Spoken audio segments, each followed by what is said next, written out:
started?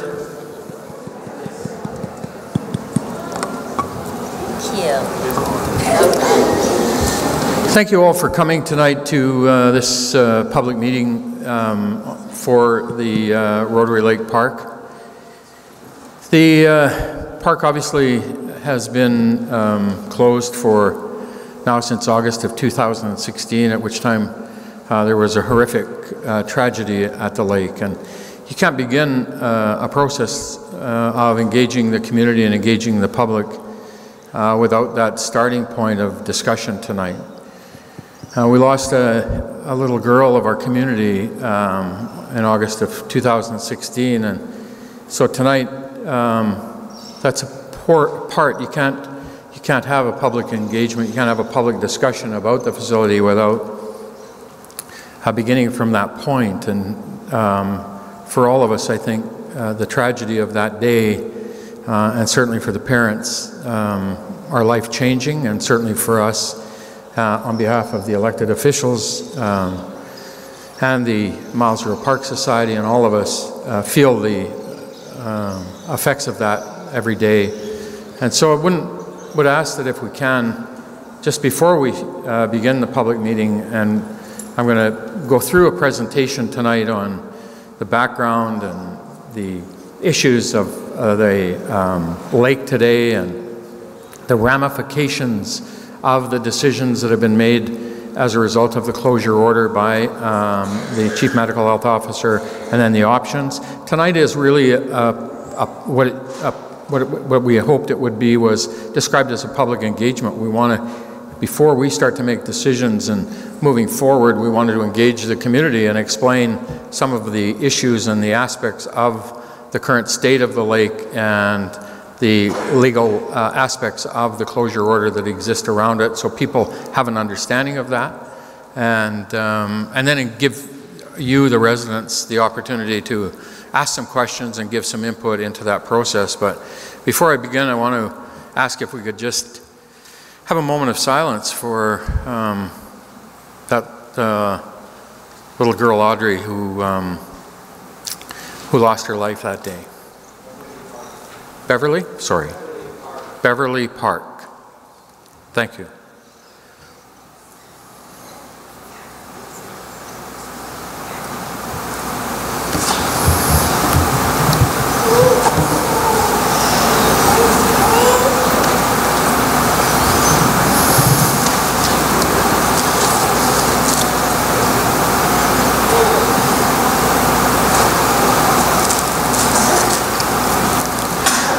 Thank you, everyone.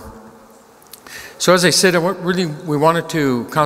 really wanted to take the opportunity to give a little bit of background and some overview of the lake and where it came from and how it's developed and where we're at today with the lake and the closure order that exists, and explain that process of the lake and the pool regulation and the closure order and how that's impacting the decisions that Council have and will make. And I want to clarify that the Council have not made a decision at this point about the future direction, and part of exactly the reason we wanted to have this public engagement tonight was to be able to have that opportunity to get the feedback from our community.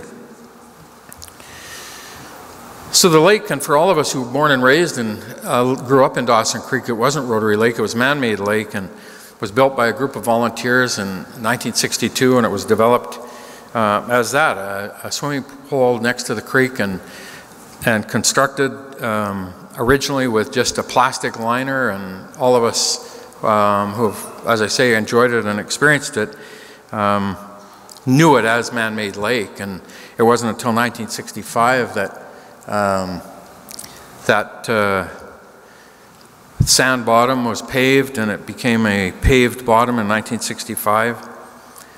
It was in 1967 that the provincial government passed a new legislation governing swimming pools.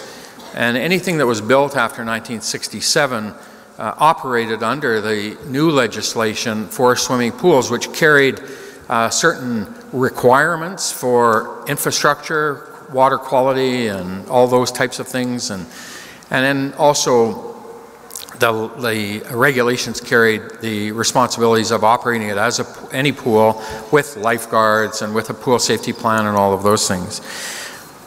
But that legislation came in 1967. In 1968, because the lake existed prior to that legislation, the city had applied for an exemption from that regulation to not have to operate it as a pool but as a lake, and that request was denied. So it was operated in some forms through that period of time for 15 or 20 years as a pool with supervision and with different requirements. It was 1988 that the city began a reapplication process for exempting it from those provincial pool requirements to operate it as a man-made lake that it was. In 1989, the province granted Rotary Lake the exemption from provincial pool safety requirements and allowed it to be operated and regulated as a public beach and a public facility that it was, and it wasn't required to operate as a pool under those pool regulations. 1991, the operations of the lake were transferred to the Mile Zero Park Society, who operated the lake, operated the Mile Zero Park, the Walter Wright Pioneer Village, and the campground. And the lake became part of their responsibility for operating the lake, and the city, under a lease agreement with them, provided that authority.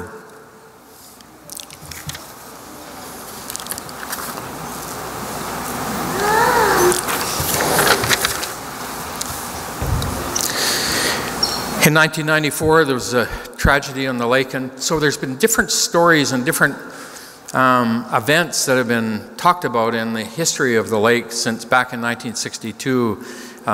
The documentation in the early years isn't as sound, and so some of it isn't as well documented as the more current facility has been. But there was another tragic incident in 1994, July, where a 4-year-old child drowned at the lake, and Northern Health had attributed that drowning at the time to the really murky water conditions and an overload of patrons in the facility.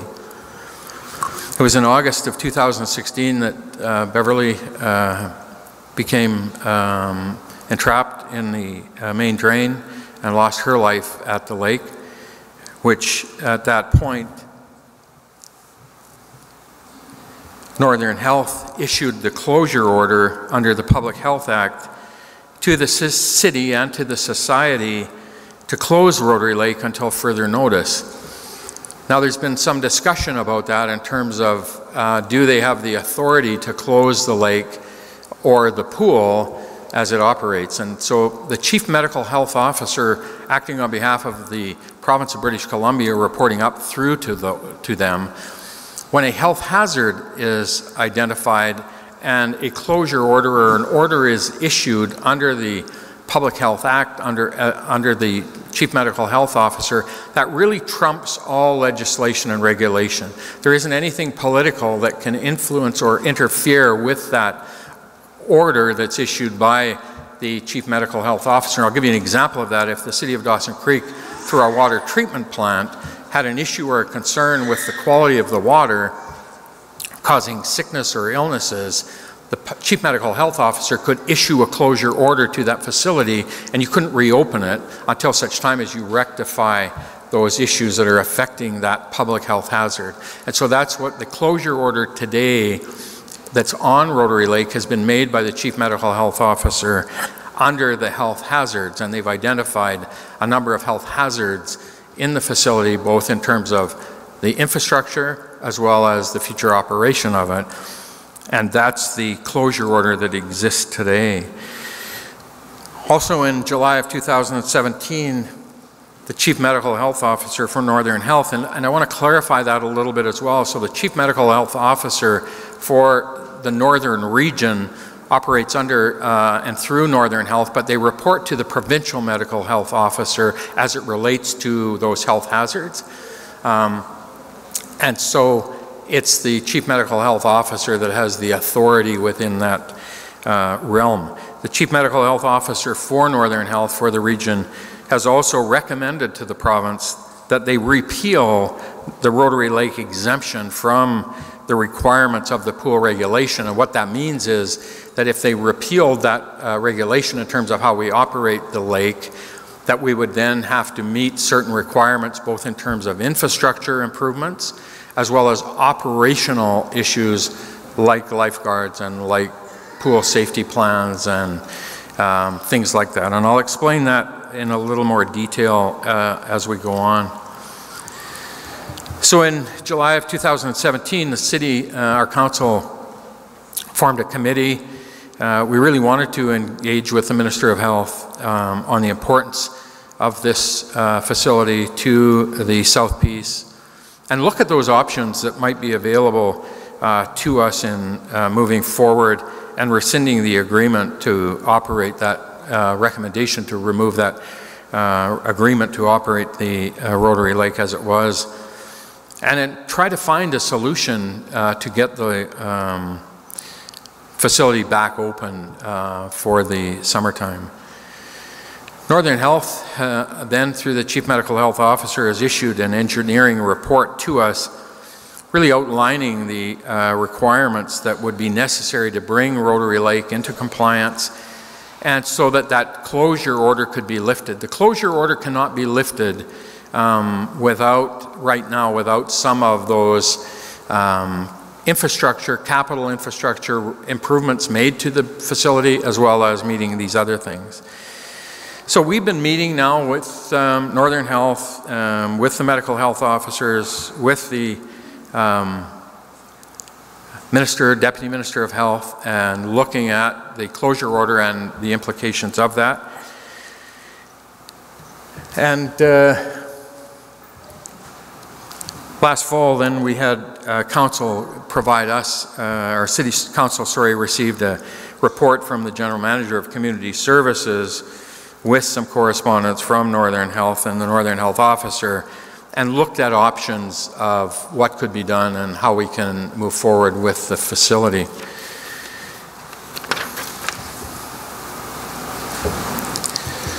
So this spring we had follow-up conversations and discussions with the Deputy Minister of Health and with Northern Health, and tonight's really, as I had started out with, was really outlining the options of where we're at and understanding the closure order and how it impacts the facility, and then what our options are in moving forward with it. And so I really kind of wanted to talk about that a little bit in terms of the closure order, and what today, if we wanted to adhere to the closure order and the recommendations that have been made by the Chief Medical Health Officer to bring the facility into compliance or partial compliance, to be able to lift the closure order with a partial exemption from that regulation that now exists upon it. So there's capital work that would be required to be done to it, and that capital work would be all to do with the facility pumping and water clarity and different things like that. We estimate that the necessary capital to bring the facility into that, do those capital repairs, would be approximately $500,000. The problem we have is that what the report from Northern Health has indicated is, if you do this work as outlined, then we would have to do an engineer's report to determine if that has lifted the health hazards that they've identified, and if it doesn't, then it may be required, we might have to do further work to it. And it's that unknown, that uncertainty, that is really the concern from one perspective.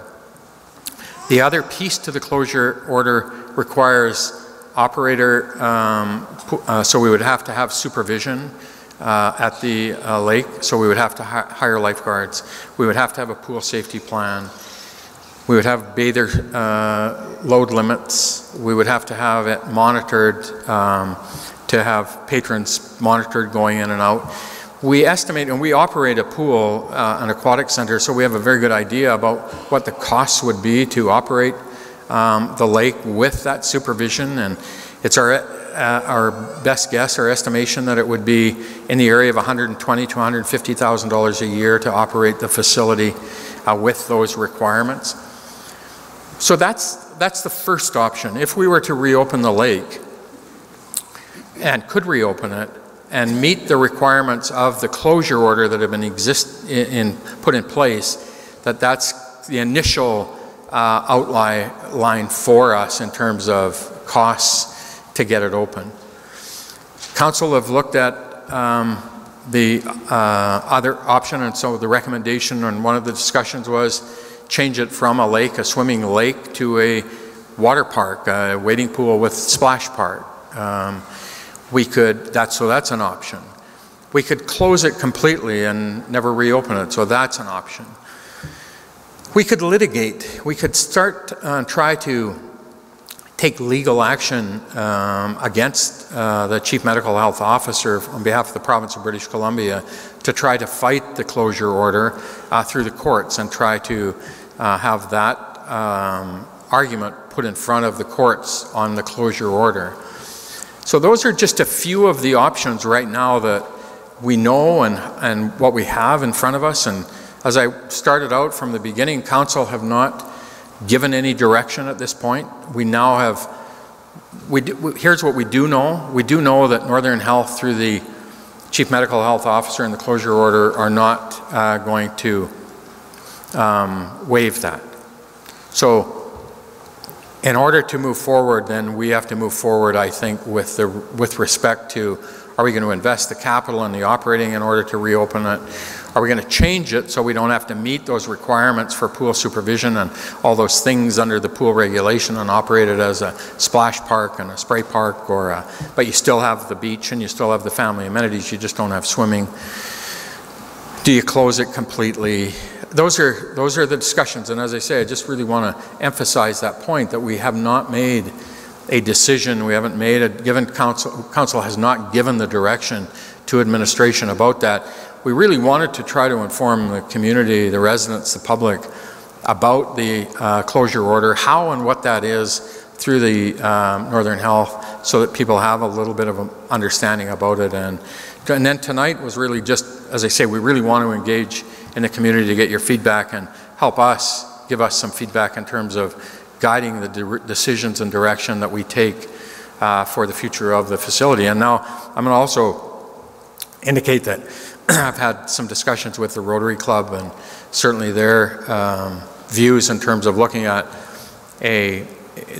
one other option you could do is say, do we move it to another location where we're not vulnerable to the creek flooding, and put it into a much broader facility where you could enhance it to different things. And certainly the Rotary Club have had a little bit of discussion, but it's early. But honestly, the slate right now is wide open in terms of what direction Council will consider, and no decision has been made. So with that, I'd really like to open it up, and anybody that has questions or comments, or we're welcome. So if you could please take the mic, and that way everyone can hear the question.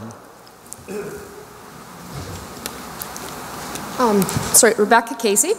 Just asking for some clarification. So when you're talking about reopening the pool, are you talking about reopening Rotary Lake? Are you talking about reopening it as a pool, or are you talking about reopening it as a lake, as in a public beach?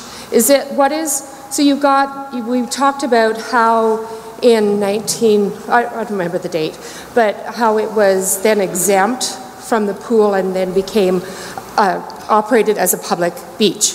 So that's different than operating it as a pool, such as the one in the Encana Center here. So yeah. What is the focus? Operated as a pool, or operated as how it was, exempt from the pool regulations? So it probably, my own opinion is, it probably will never reopen as it was, as a lake, an unsupervised lake operated in that condition. Rotary, the Chief Medical Health Officer, through their order, has said, in order for you to get a partial exemption even from the pool legislation, the pool regulation, you must meet these conditions under infrastructure that you must pumping, water clarity, all those things, as well as supervision, lifeguards and bather. So it would, more than likely we would, if we were to invest the money, it would be probably more aligned with the pool regulation and operated under that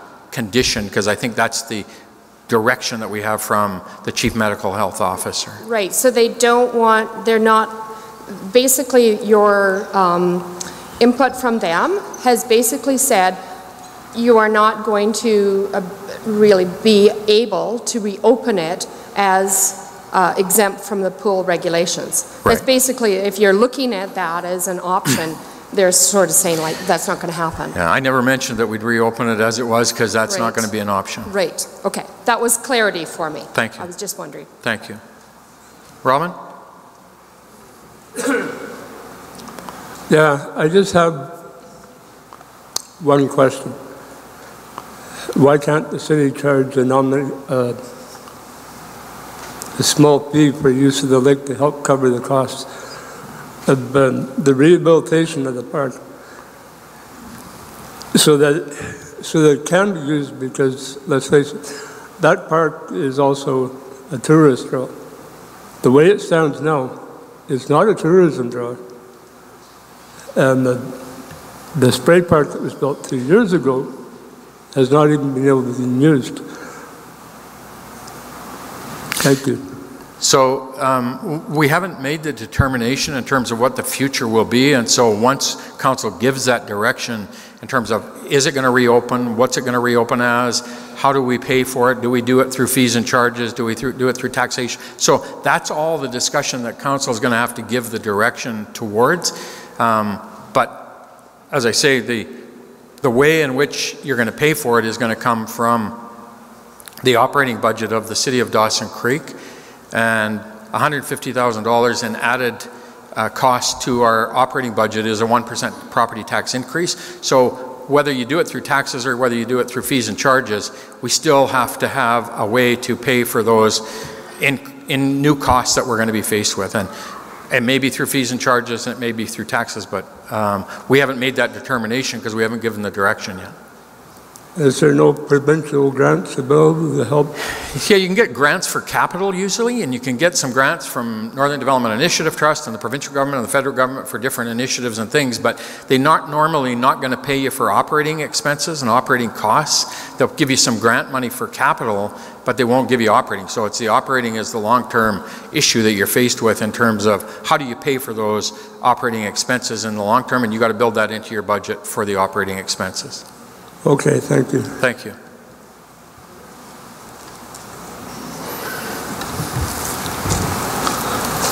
Hi, Town Council and Mayor. My name's Brad Will, and most of the council members up there do know who I am, and my wife Kathy, who we did run the snack shack for about, I think, 3 summers, Paul, up at the time. And I guess the points, I got 3 points I'd like to make. Number one, we've all been young parents of young kids on hot days and broke in this town, cut right to the bone.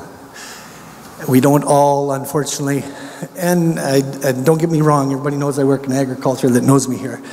I come to this town making $29,000 a year, and I spent a lot of summers with my daughter Brianna and my son Isaiah, and then as they got older we bought the concession and we paid way too much. But I guess what that number one point is, you can make money on a proper concession revenue, number one. Number two, that thing has so much history in this town. Reg Norman used to water his horses in that hole, way before the plastic was put in. So I'd hate to see that icon gone. And I'm not from this town, but it means a lot to me.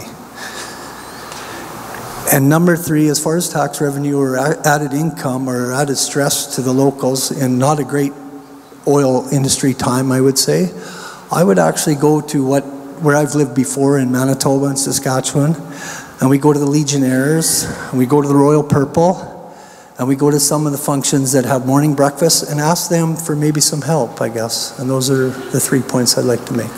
Thank you. So, and certainly I think all of us would not, for a minute, absolutely agree that the amenity has been that family amenity for our community for 60 years. All of us broke parents, young parents, took our kids down there or grew up there. And it's such an important facility and has been for our community for exactly that purpose. So we completely, wholeheartedly agree. The aspect that we're faced with today, as I've tried to explain, is we got this order that the only way that it's going to reopen is if we do these things, and that carries the financial component. The hard part about going to service organizations and service clubs is you can get money for capital, you can get it, but that long-term commitment you need for operating expenses is the real difficult issue, because in order for us to say we're going to reopen it, we have to commit to having 6 lifeguards or 8 lifeguards, and we have to have that built into our budget. And you can't rely on donations and service groups to be able to try to pack that operating. So it's capital is one thing, it's the operating is the bigger issue. Thank you for that, though.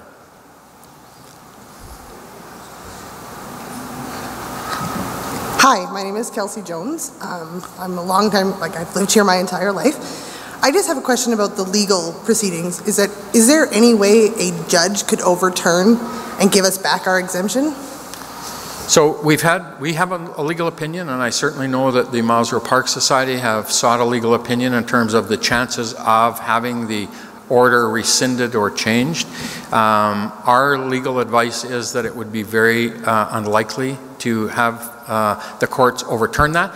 But what it means is we got to spend a whole bunch of money in court trying to fight it.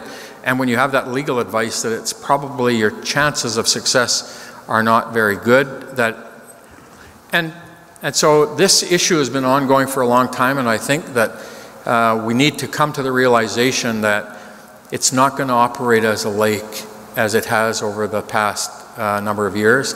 And what does that look like for us in the future, and how do we turn the amenity into an amenity that we can still have the family time, the free opportunity for enjoying family time, but I don't think we're ever going to get past the medical health officer as it relates to health hazards, and they're not going to move off that, rescinding that order.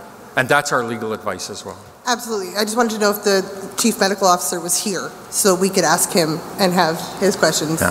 No. And you know what, honestly, this is an opportunity for people to ask us, and I didn't want to get the added piece of Northern Health. We're dealing with them, and I've been in Victoria, talked to the Deputy Minister of Health, so we're raising it up as high as we can. Perfect, thank you. Thank you. Hi, I've got a few things to say. I'm Beverly Park's mom. I appreciate everything everyone said and is saying about the pool in the community and the memories and everything and the fun that you have going there and taking your kids. What do you think I was doing there that day? I was there for fun, swimming with my daughter.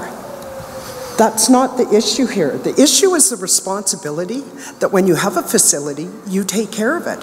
How did Rotary Lake get in such condition when we had Mile Zero Society taking care of it and doing the maintenance? How does a community of parents, with some of the parents and the children that knew and put a name to this game and did nothing about it? One of those parents, one of those children, if they would have went up and said anything, my daughter would still be here. My life is not the same. I will never be the same. There's no closure for this. I don't have my little girl anymore. My life is completely lost. So I understand that you want your pool. I'd like my daughter back because all I was doing was just having a family day trying to enjoy with my kids. And now I'm sitting here in a life without my daughter, my son, my husband, everyone. Their whole lives are completely changed. And what it is she died out of the negligence of the lack of maintenance and the taking care of this lake. So what do you say? You know, council members, where is the monitoring, even to these people at the Miles Air Society, because I realize you rent this facility to them to look after. But who monitors them? Who makes sure that these really important memories of your community citizens are respected enough to take care of all these things so that my daughter wouldn't have died? You have no idea what my life is like now. You have no idea.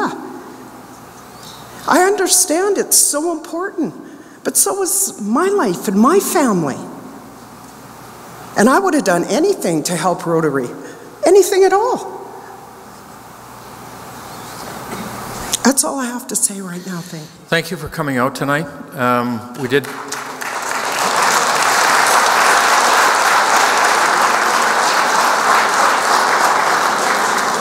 We did have a discussion some time back, and I sincerely appreciate you being here tonight. Alvin? Thank you. My name is Alvin Settle. I got to say that I can't imagine what it'd be like to lose a child. That's the most horrible thing that can happen to any parent. So my condolences to them. However, I think the issue is that we live in a jurisdiction where some of the safety regulations make it impossible to almost operate for us financially for the city to run two. Basically, we have to run two community pools, one there and one here, and the cost of that is pretty high on the taxes. The solution that most governments have with regard to safety is reduce access, and that's what they do with bodies of water. But I'd like to have some statistics from 2004 to 2013, and the amount of people that have died in a private pool during that period of time in Canada is 9, and that's sad. The number of people that have died in the bathtub in that period of time is 85. And that's sad. But I mean, there's no life that goes without risk. We risk stuff every day. So, you know, if Northern Health, there's nothing we can do about the high cost of it, probably won't have one, but I think we should be able to push back to Northern Health. Like I say, the access, one of the 10 actions to prevent drowning outlined by the World Health Organization is to install barriers controlling access to water. Well, you know, you got to be able to enjoy yourself too. So I think if they're held to the line or keep the line that they have, it's going to be too costly to probably keep that going. Yeah, I think, Alvin, honestly, we're at that kind of position, and council we haven't given the direction, but we do have a legal opinion, certainly in terms of the order and chances of trying to get that overturned is, in the view of the legal advice we have, small. And so is it prudent for us to continue to try to push to do that when you know you're up against it and in terms of the chances of success? But that isn't a decision that we've made, and it isn't one that hasn't been ruled out or ruled in. But thank you for that tonight. Okay. Thank you. Yeah, good evening. My name is Howard Moody. A couple questions I have for you. One of the concerns that I was looking at in the paper that Northern Health came up with was the amount of stuff that's in the water that you can't see, the murkiness of it. And my next question is when are they going to close Swan Lake, and when are they going to close One Island Lake as being lakes? So I realize that One Island Lake and Swan Lake are outside the city of Dawson Creek, but really it's no more murky there than here or vice versa. And so are they going to rescind lake status from Swan or from One Island or from Moberly, or like it was classified as a lake, so how do they rescind a classification?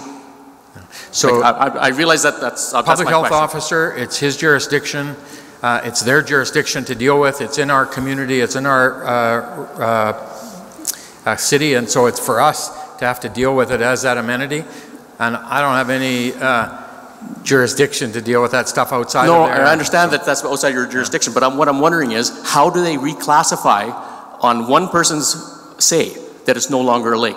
It went through process back in, I think it was late 60s, early 70s, and it was classified as a lake, so it is legally a lake. No. So how do they change that by one person's decision? It's the public health officer's role and responsibility and accountability to administer public health hazards, and when they identify one, that's their jurisdiction. If we acquiesce or change or try to refute it, we're subject to do a fine of a minimum of $25,000 to $200,000. Okay. So all I'm saying is, we're not saying that they have the jurisdiction, and it's our job to say what are our actions and what do we do to move it forward. Okay, so my next question is, how do they have the jurisdiction to reclassify something that was done at the provincial level, classifying it as a lake? Yeah, so the Public Health Act trumps all that legislation, all that regulation. So the public health officer can decide to close the Alaska Highway because people die on it?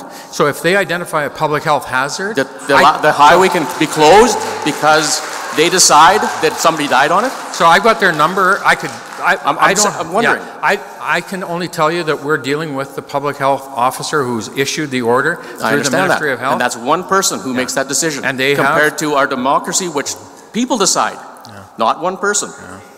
So, I understand you. I'm putting you on the spot, and I realize you probably don't know the answer. But this is something that I would be interested to find out. They have jurisdiction. The public health officer. If we have an issue with our water treatment plant, they can shut it down if they identify a health hazard there. They have jurisdiction. Okay. My question is, how many people have died with the water from Dawson Creek? Very few. How many people have died on our highways? Yeah. There's been lots. Yeah. Are they going to shut down our highways because people die on it?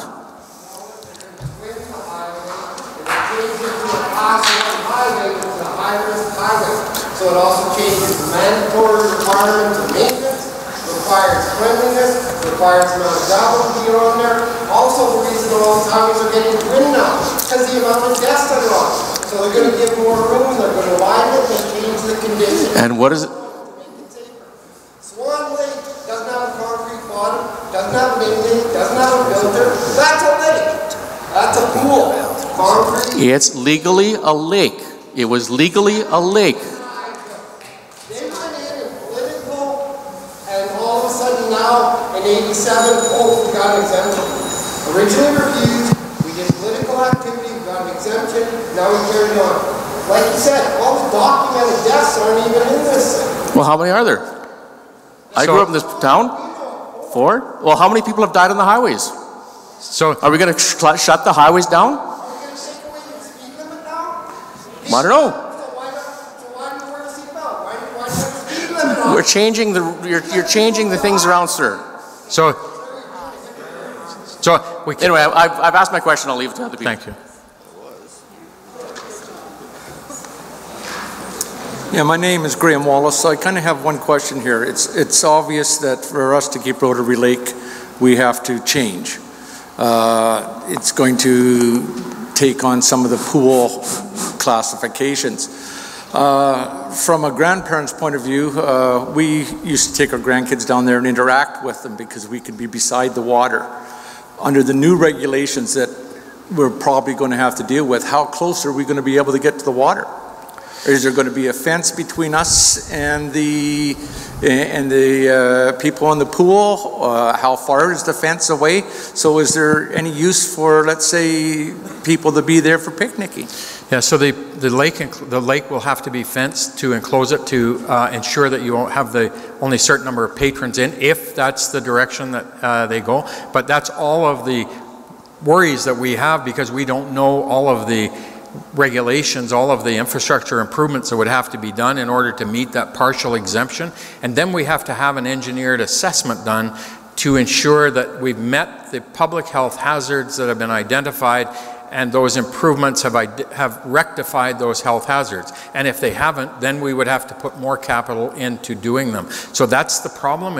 We really don't know exactly what all of the requirements may be in terms of bringing it into a situation where we could have a partial exemption to reopen it.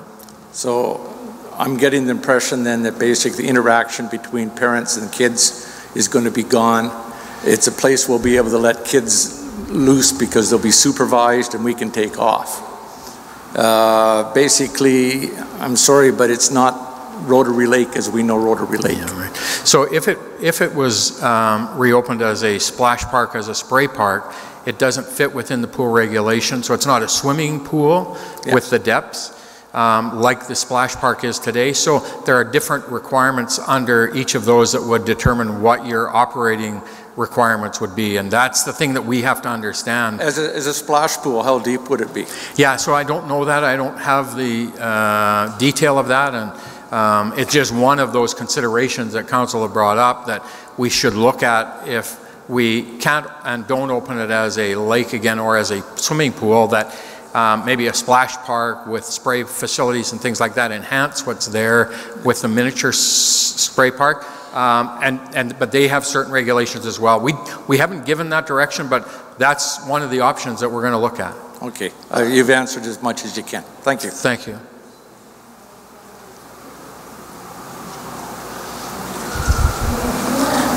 Hi, I'm Ramona Tanner. I'm born and raised Dawson Creek resident. First of all, I'd like to send my condolences to the parents of both children that passed away. I just wanted to give my opinion and suggestion that before you consider closing it down, which I hope is at the bottom of your list, I hope all upgrades are made to keep the lake open, or pool, whatever you want to call it, because all the people here that showed up should attest to the importance of it to all of us, of how we want to keep it open. So hopefully the priority of keeping it open and all the upgrades needed to be made to keep it open are at the top of your list, because there are ways that it could be done, because this very facility that we're in, it's been the top of everyone's priority, so I'm pretty sure that Rotary Lake could be the same. Thanks. Thank you. And so certainly to me, I think, Ramona, the foundation of everything we talk about when we're talking about community is quality of life, and that's health and happiness. And so you want to have that Rotary Lake is that one common thread that didn't cost us anything to take our kids and go down and spend the day at the lake and be able to enjoy the sunshine and the weather, and it was a fun family amenity, and that was really an important amenity for our community and has been for 60 years. And so I don't think any of us here are saying that we're anxious to see and be in this situation, but as I tried to explain, I don't think that we're going to ever be in a situation that it's going to reopen as it was. And so if we do reopen it, what does that look like? And I think, honestly, that's why we're trying to engage tonight, to get some feedback from our community. My name is Caitlin Coombs. I was born and raised here, and I have a family here as well. I have a 7-year-old and a 4-year-old. And as a young mom, I do appreciate things that are free, obviously, but I also understand that things aren't how they used to be. And so I also appreciate safety as well. So when I take my kids to that lake, I don't want to, obviously I'm not going to not keep my eye on them. But having a 4-year-old, it takes that long for me to go like that and, oh, where'd he go? Especially boys. I mean, I know girls are like that too sometimes, but a 7 and a 4-year-old, it doesn't take long for something to happen. So I appreciate that we are looking into lifeguards if that's the case. So as a young single mom, I don't mind paying for safety and for that peace of mind. So I have a couple questions. One of them is, if it was to reopen, what would the cost be? What would that cost structure look like? Would it be $8 for family, kind of like at the pool? So I'm just wondering kind of what that cost structure would look like. I'm also curious about the splash park that's currently there, because I know a lot of community members helped to raise money, and that was put in place, and then it was open for a bit, and to my understanding it's now closed. So I'm just wondering what happened there, because I haven't really been keeping up with that aspect of it. And I'm just wondering if you guys have put any research into how much it would cost to open up a splash park. I've seen the one in Kelowna, which is pretty awesome. I'm not sure if that's free or what the cost is, but something like that I think would be really, really cool. Being born and raised here again, I know it is man-made lake. I appreciate kind of the stigma around it, that it's a huge community thing and those that are born and raised here, it's just become part of our community. So it would be really sad to see it go, but at the same time, I understand that, you know, things change, so. Thank you. So I'll try and answer your questions. So first of all, the cost component, if we reopen it with supervision, we estimate that it would be about $125,000 to $150,000 a year for lifeguards. Now, I want to preface that there's a kind of a thing that might be invisible to the average resident, but operating a swimming pool, having trained lifeguards is a huge issue. We struggle trying to get lifeguards adequately staffing our lifeguard complement. And so to add another 6 or 8 lifeguards into our community to operate it with trained lifeguards may be a difficult proposition to get, to find trained lifeguards. But we estimate, Kaylee, that the amount would be about $125,000 to $150,000 a year, and that would be purely driven operational, like a service we provide, like an arena, a curling rink, or a swimming pool, and so it would be straight taxation. And it's only open 3 months of the year, but we do today provide the Mausero Park Society with a grant of $60,000 approximately to operate the parks and all of that stuff. Now, the splash park operates with the pumping facilities at the lake, and so that allows the lake to be, the water to be recirculated, and it's not just a flow through. And so some splash parks, it's just a straight flow through. You're not recycling the water, and so there's a fairly significant impact of cost for water for those. But because the lake has been closed, the splash park hasn't been, but it was intended to be operated in complement with the lake, and so since the closure order, the park hasn't reopened the splash park. And again, we haven't made that decision yet, but that's one consideration as a splash park, spray park, wading pool. Then you still have the water, the kids can play. You still have the beach, the grass, the picnic amenities. You're just not swimming. And again, I just keep wanting to emphasize this, that decision that council will give to direction to administration to start to develop the costs for some of the options will be then the determining factor in terms of how they move forward. Go ahead.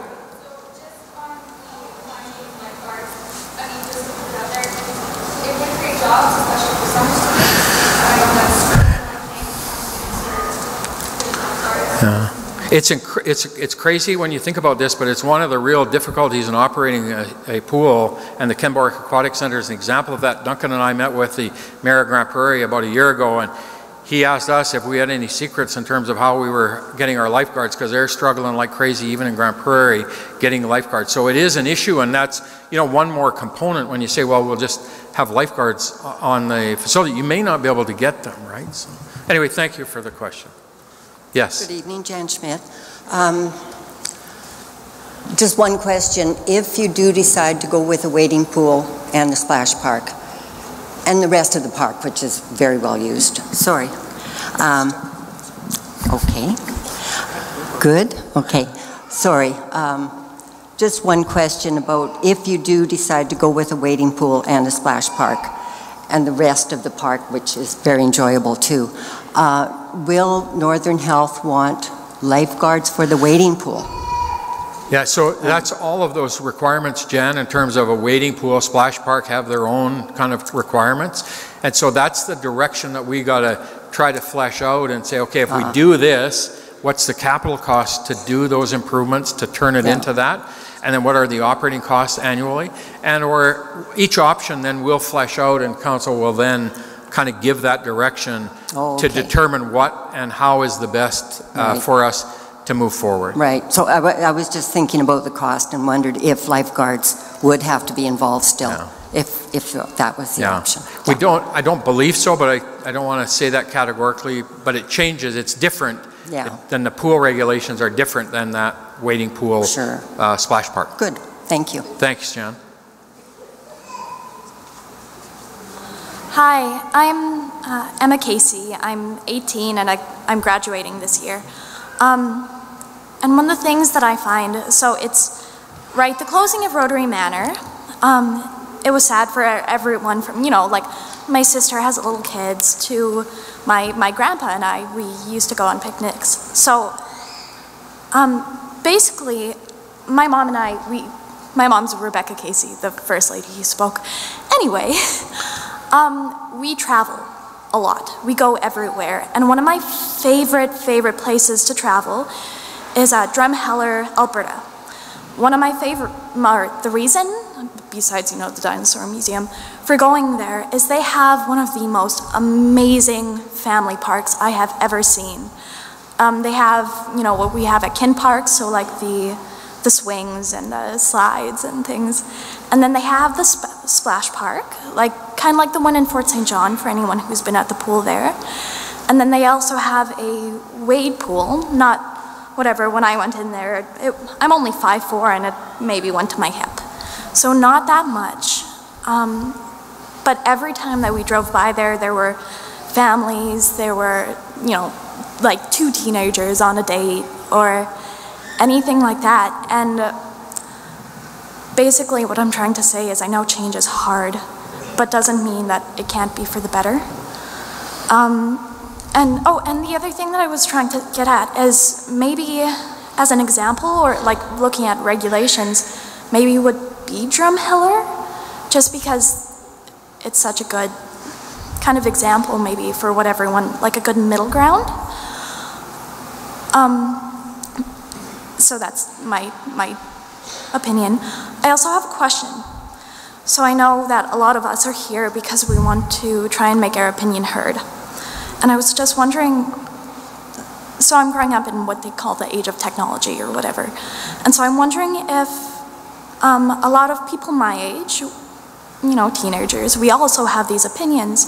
I was wondering if there was a place to share the opinions or to make our voice be heard, basically, at some kind of higher level, except just around the public high school. So that was my question. So we have formed, under the direction from Councillor Rogers, a Youth Advisory Council, and we've started that just in the last 3 or 4 or 5 months. We're developing the terms of reference, and we're working with the students and the youth in our community to try to find a way to engage them. So exactly that is underway right now. So thank you for that. Thank you. Thank you. Hi, my name's Becky. To subsidize the lifeguard situation, couldn't the pool here closes in September and October for cleaning.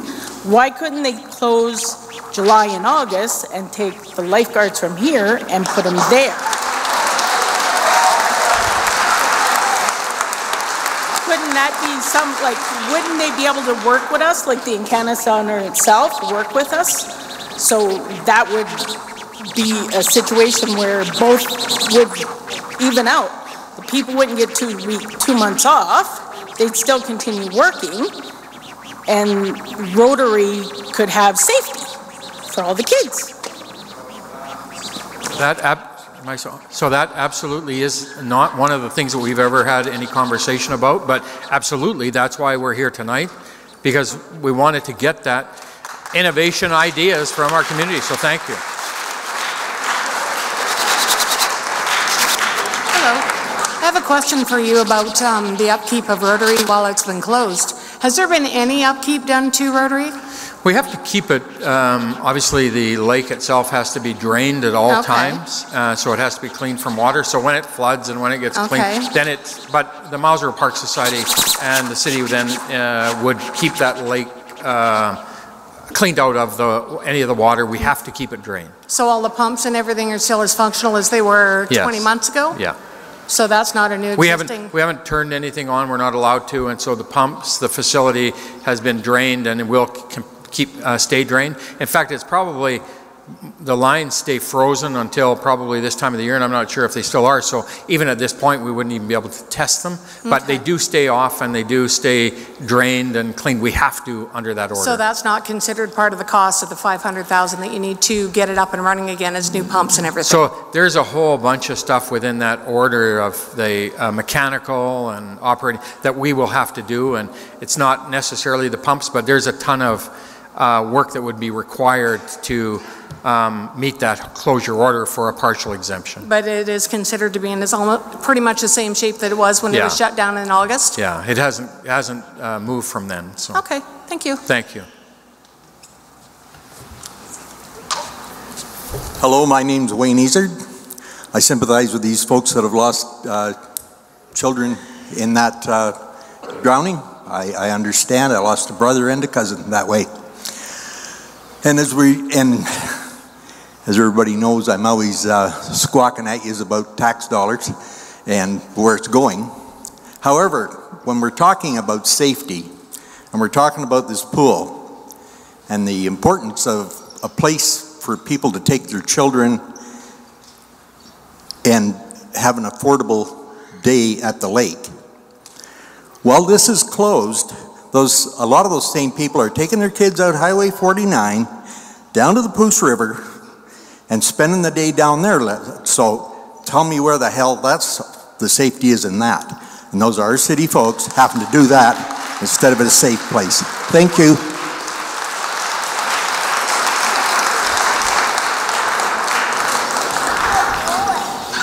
Okay, Rebecca Case again. Another thing I'd like to ask, and I may have missed this as I was just a tiny bit late.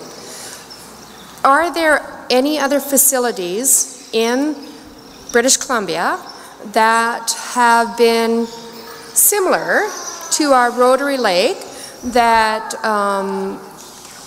similar enough that have either had closure orders or are possibly under some kind of investigation, or if there is something that is already in BC that the City of Dawson Creek could look at to say, hey, these guys are operating a facility similar to this. What are they doing?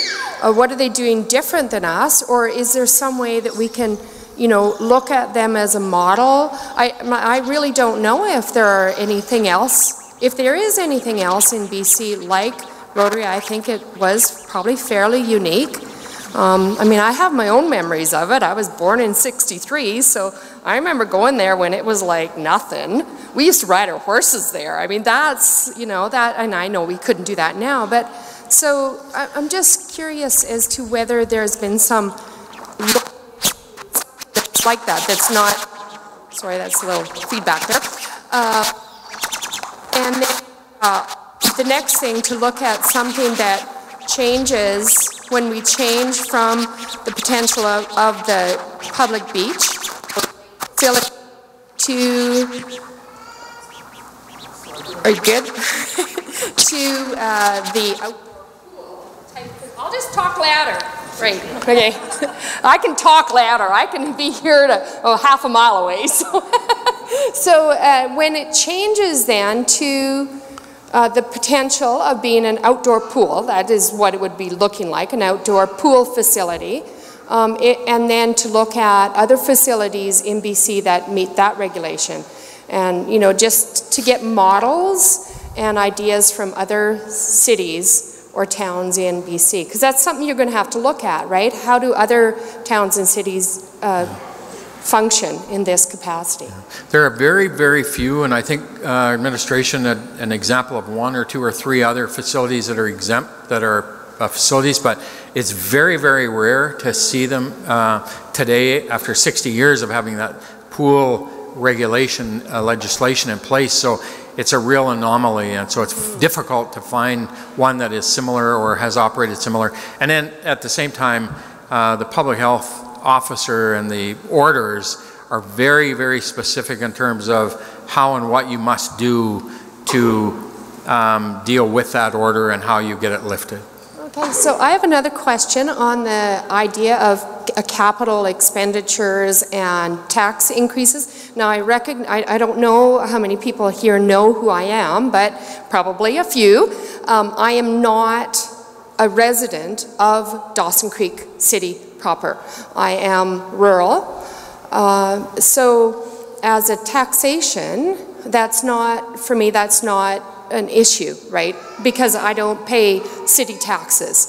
So I'm not as knowledgeable about how much, when this facility went in, I believe there was a tax increase. Am I correct? I don't know what the number was, 4%? I don't remember. It was fairly significant. I know you had a number of meetings about it. my parents live in Dawson Creek, and I remember my dad kind of grumbling about it, you know, because I was never going to use it, right, and stuff like that. But he dutifully pays his taxes with that increase being historical.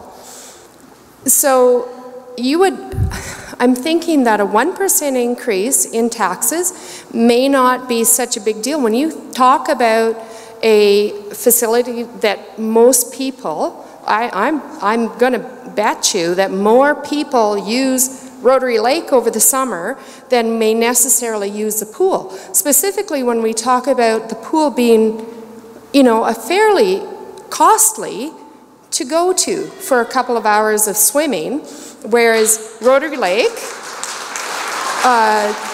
historically has been free, and you may have to put a dollar value to that to come in the gate. You know, you may have to drop a toonie or a loonie into the box to go into the lake.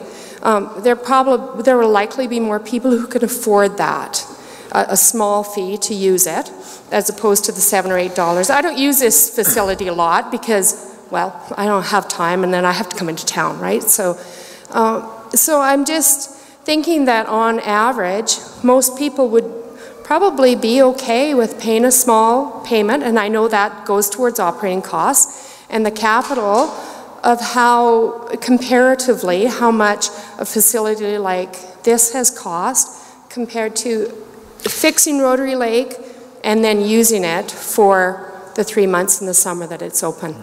So the aspect in terms of taxation, so every time we add something, we're always faced with the budgetary pressures and inflationary pressures. So it's not like 1% here isn't much, but you add 1% here and 1% there and 2% there. So it is always the challenge that we deal with at council in terms of adding those additional services, because it's our residents that are paying the property taxation. My 88-year-old mother-in-law still lives in her family home. The affordability metric for her, and adding another $20 or $40 a year into her taxation, we're going to price her out of her home, and she's the one that's paying for it. So for us, we're always conscious of that, and so that's the difficult part about it. And the only way to add services into it is to do it through the taxation, because you need to say we're going to have this plan in place and we need to have that revenue to pay for it. You may complement and supplement it with donations, but you can't plan on it because you don't know if you're going to get any or not, right? So you don't know. I'm just going to speak because I don't use microphones very much. You don't really, if you say you can get the capital through various programs, so you can get at least some of that capital through grants and aids and all that kind of stuff, and some of it coming from different places.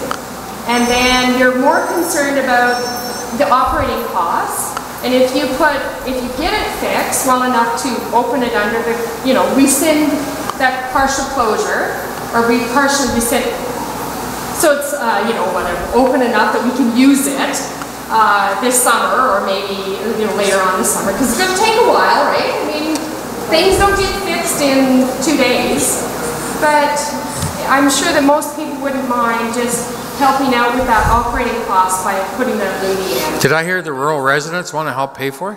What's that?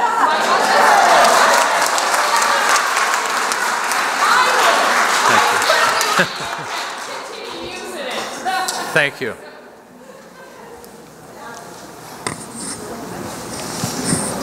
Hi, I just had a super quick suggestion, possibly for raising funds. As we all know, our winters are significantly longer than our summers, and $150,000 is a lot of money to try to recoup in the short 2, possibly 3 months of the summer.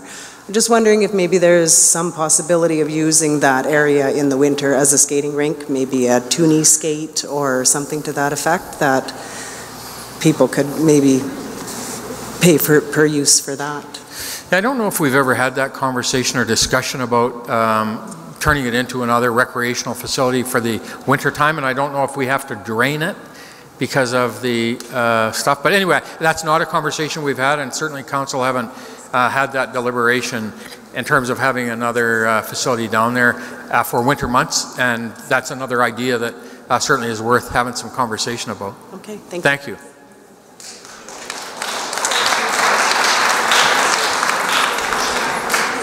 My sincere thoughts are with you, my prayers. I really appreciate you coming out and speaking, for sure. A couple of things. I keep hearing a lot of people say, drop a toonie here, but people can pay for it. Just lift the mic up here. One of the things that made Rotary great was you could go there anytime for free. You could bring as many people as you wanted to. Not everyone in our community has $1 or a toonie to put into a box, and they should still be able to enjoy Rotary. We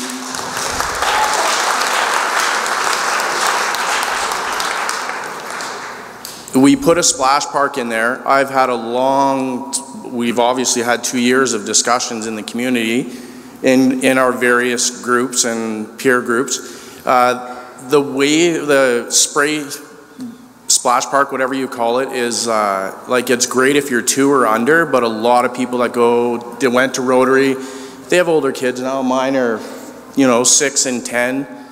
A little something better would have been better. I mean, we could have spent our money a little more wisely on that.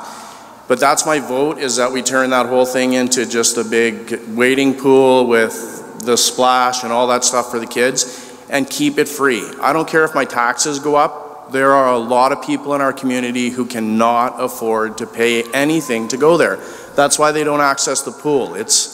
That was it. It was free. Entertainment for hours. So that's my vote. Thanks for listening. And I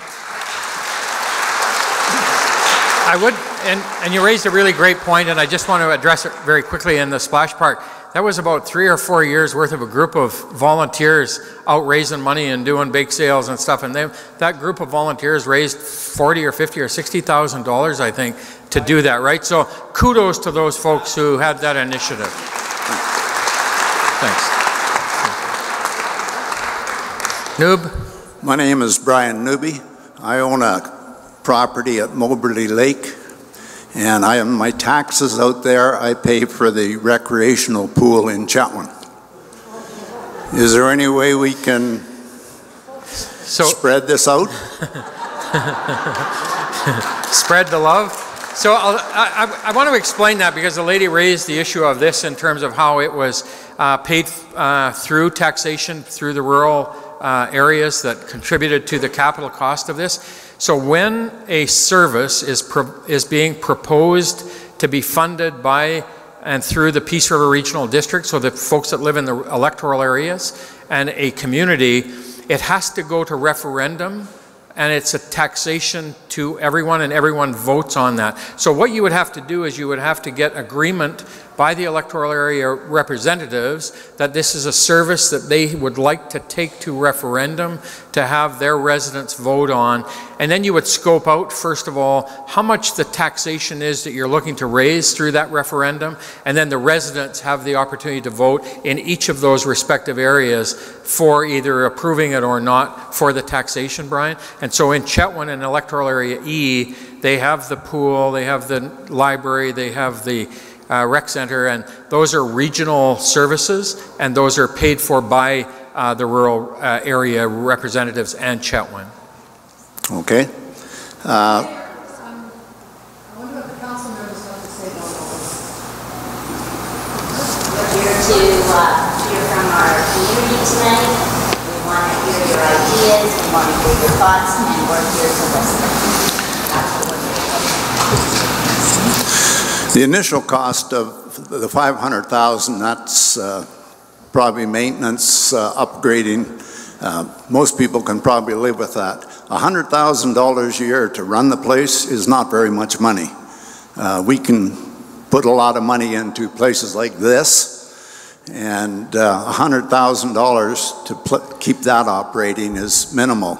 Second question is, you're not going to get this operating this year.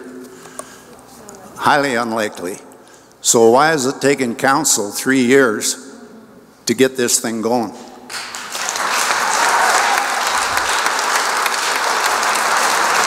So we'll be 2 years since August of 2016 since we received the closure order. So it's not 3 years, it'll be 2 years in August.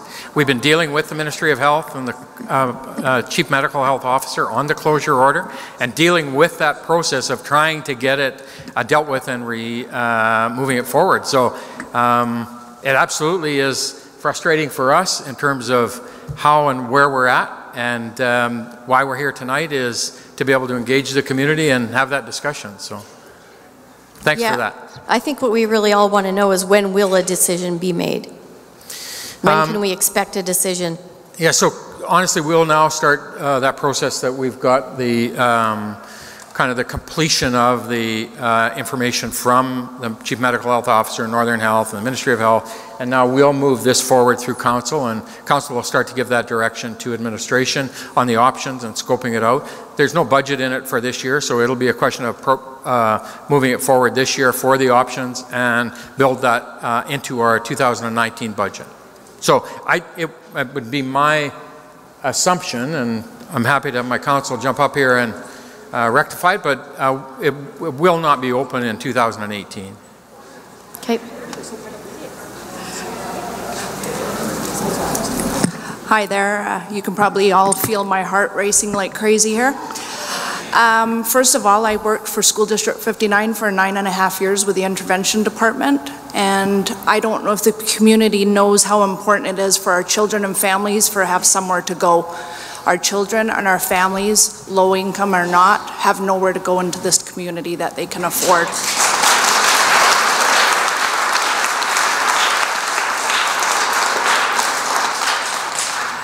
Many times I held groups and all kinds of events throughout the schools, and the talk from probably April on was all the communities and kids getting together at Rotary Lake, or as we still called it, man-made. So I just like everybody to know how important it is to our community for people to have somewhere to go, and we don't have many places for our kids to go. Thank you, Becky. Thank you.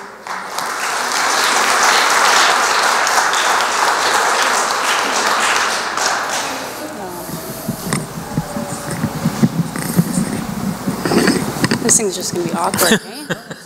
All right. So my name is Ashley Dwinell. I didn't grow up here, but I did raise my children here. One of the things I was thinking about as I was listening to the concern over lifeguards and being able to find them, and obviously the cost associated with hiring them, is we have a huge population of youth who cannot find jobs in here, in the town. But if we did a link on education for getting their, lifeguarding and all that with the pool here, and managed to figure out a way to hire them, that could be a big thing on cutting costs and having what we need for lifeguards. These kids deserve to get some employment, but it's really difficult with them here. The other thing is, I'm concerned with the splash park idea. If we go to a lower level of water, yes, it's safer, it's less expensive to maintain. However, it's not going to be the same thing. It's not going to be swimming. It's not going to be having the kids all get together and, having the picnics. That's the difference between going to the pool and going to man-made. We can pack lunches, we can spend hours there all day, we can just enjoy our entire summer down there at a very good, everybody can afford it. There's a lot of people in town that don't drive. There's a lot of people with small children. Going to the pool, there's people that have, 3 small children. They can't even go to the pool because they have a ratio. There's a lot of different reasons why we want man-made the way it is. And I understand that we have to move forward. We can't leave it as it is now, because we're just going to be back here in 5 years. Even if we were to be able to keep it exactly how it is and fight legally, we would come back to this point. So we have to move forward, and we have to figure out a way that we can maintain it as close to how it is now, but also for the future. But thank you. Thank you. Hi, I just want to express my frustration when, you know, the Calvin Crook Center went, according to this article that I read, and got frustrated back Can I in get you just to 2015. pull up a little bit? I'm having trouble hearing you. So I get frustrated when the report came out from the auditor on the Calvin Crook Center and how that went over budget by $7 million, and how the report found that city did not carry out a full assessment, manage project risk prior to launch, and did not complete a full business case. And so $7 million, that would have funded this for 46 years. And so when I see things like that, you're over on the Calvin Crook Center. I believe we were over on this project as well. So I just want to express my frustration with that. And then I'm wondering if you'd be able to answer whether the intent is that the big decision is going to happen before the election or after the election.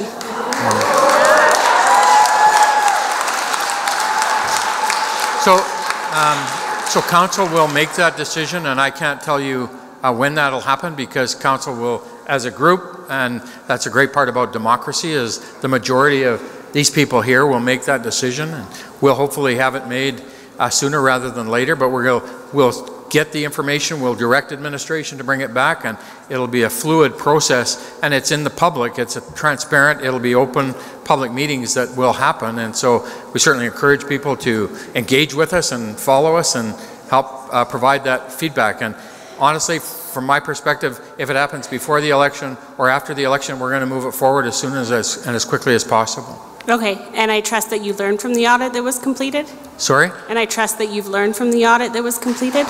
Yeah, so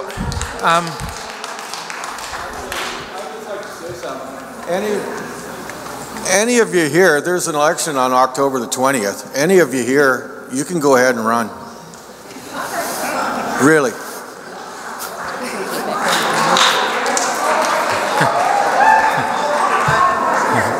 Hey, if you want to make a difference, put your hand up and get your name on a ballot and support those other people and get support from you in the crowd and get elected.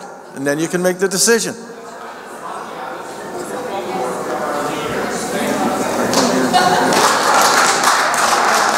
Go ahead.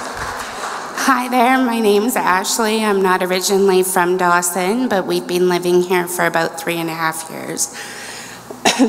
Maybe it's because I come from a larger center that I expect city council business to happen more slowly. So when I come to this meeting, I hear what the options may be. They're not fully investigated yet. They haven't been fully scoped with really finite numbers. We don't really know what that looks like. You guys are looking for a bit of direction. I'm wondering if it isn't that all of these things can be scoped and then come to referendum on the municipal ballot, since we're voting anyways in October. So certainly that's one of the options that people have raised, is maybe put the whole issue of Rotary Lake onto the referendum in the fall as an opportunity to get people to vote on it.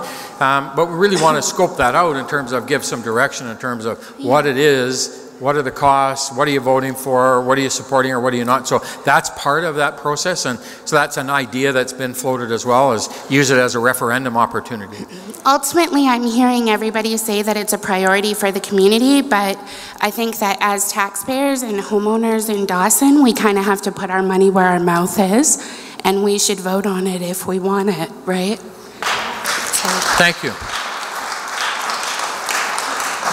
Hi, my name is Linda Winfield. The mayor knows me, all of you knows me. Not all of you, but today you will know me. See, one thing about it, being a politician is being a politician. You are all politicians. We're not. We are the people that put you there. Now, Mr. Mayor, you know me by now. I love people. When I ran during 2013, I said to myself, people first. So when you define government, whether it's federal or local or provincial, it defines like this. Government is the people, for the people, and the people. And that's what it is. These are the people that wants the Rotary Lake to be open. Now, besides being a politician, you're also a human being. You have compassion, you have understanding. Your money is our money. We are the taxpayer. Now, what is your name, sir? Me? Yes. Mark Rogers. Huh? Mark Rogers. Oh, maybe I did not vote for you. So, however, but I will tell you this. I vote for the mayor, I vote for Parslow, Jacob, whatever the two. However, one thing is this, Mr. Mayor, have compassion. There are several people that cannot afford to go anywhere. And this is a watering hole. I was in Africa. There's a word that you're gonna learn. When I was in Kilimanjaro, there's a water hole. Everybody goes in that hole. I become emotional because when you see people struggling because their people higher up doesn't support, it's very devastating. The word that I want to use is tripekata. It means community. This is your community, Mayor. This is your community. Support it. The money, what's about the money? We know it will come. Like the fields of dream. You build them, they will come. You know, Dale, you know me by now. I love people. Let's do this together. Let's hear the people. The number will crunch. The taxes will be there. But believe it or not, these people will love each one of you, including me loving you, if you decide that you will not close it. If you close it, listen, my condolences, madam. I'll tell you something. Responsibility and accountability is crucial. For you too. For you too, madam. So I'm sorry. So, I'm sorry. Ms. My Linda, question is this. Yeah. My question is this. Don't close it. Let's deal with it. Let's handle it as a community, a tripikata. So. Well, yes. So, you too. You too. You should. Ms. Linda, thank you. So I'm gonna answer one. So there's two ways that a decision can be made by your council, and you elect us to represent you and make decisions on behalf of you who put your trust in your X beside our names when you elect us. And we could make this decision at the council chambers without engaging our community, without engaging our residents.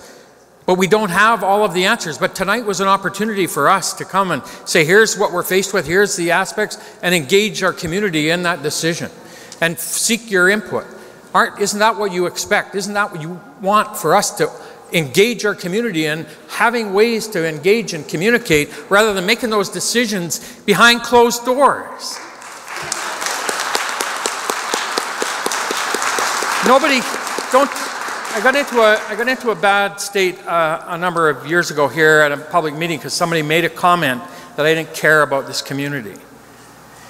And I'm born in 1955, so I grew up at that lake. We all care about that lake. We care about our community, and that's why we're here tonight, to try to find a way to make sure we move it forward, because we recognize, this council does, how important it is as a family amenity for people to go that don't have that money to come to the Calvin Crook Center. That's what it's about, is for us to find a way to build a healthy community with quality of life, health and happiness. So we want to build a healthy community and a healthy service that allows people to enjoy those amenities. So the reason you're not getting clear and straight direction tonight is because we don't have them. We haven't given that direction. We want to hear from our community. Stu. Well, I'm not just sure if this thing's working. My name is Stuart Flynn. I'm a member of the Southeast, or of the Mile Zero Park Society. I'm on the board. And I want to make a couple statements. First of all, I want everybody here to give themselves a really big hearty pat on the back that at least you had the guts to get your butts out to this meeting. Thank you, thank you, thank you.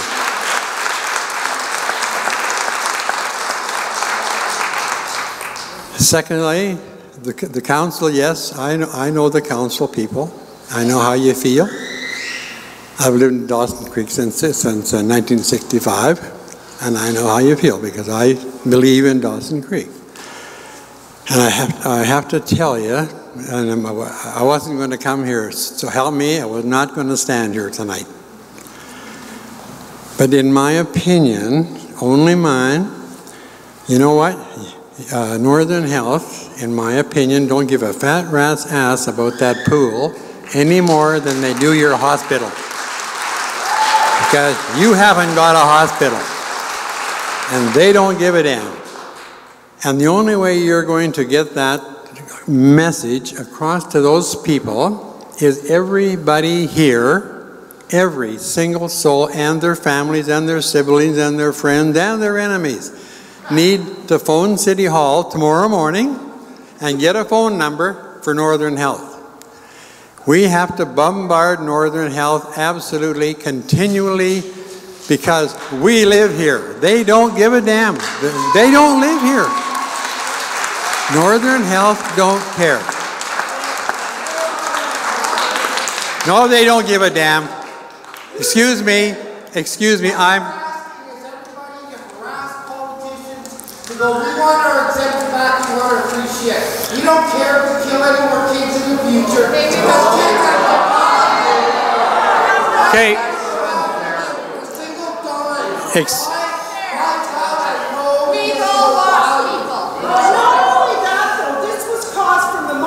No, it was not. No, okay. It wasn't. So I don't want to get into who caused what, and Stu, so if you can make your point and then... Yeah. When this incident, and I feel very, very badly for the people, happened, Northern Health jumped right in on that, and the president of the Mile Zero Park Society done every single thing they asked in his power to rectify the problems that had occurred to cause this fatality. And you know what? For everybody here needs to hear this. Northern Health will never stop asking you for something more, because our president worked his tail off doing this and doing this and doing this and doing this, and every time he conversed with them, it was always something more, always something more, always something more. And so I'm asking you people, if you want the lake to stay open, and I truly do, I would like you to either we start petitions to make them know that we're here, or phone them, or let them at least tell them we are here. And you know something? I admire you guys for sitting up there. I wouldn't take your job on a dam. Never mind. Thank you. Thanks.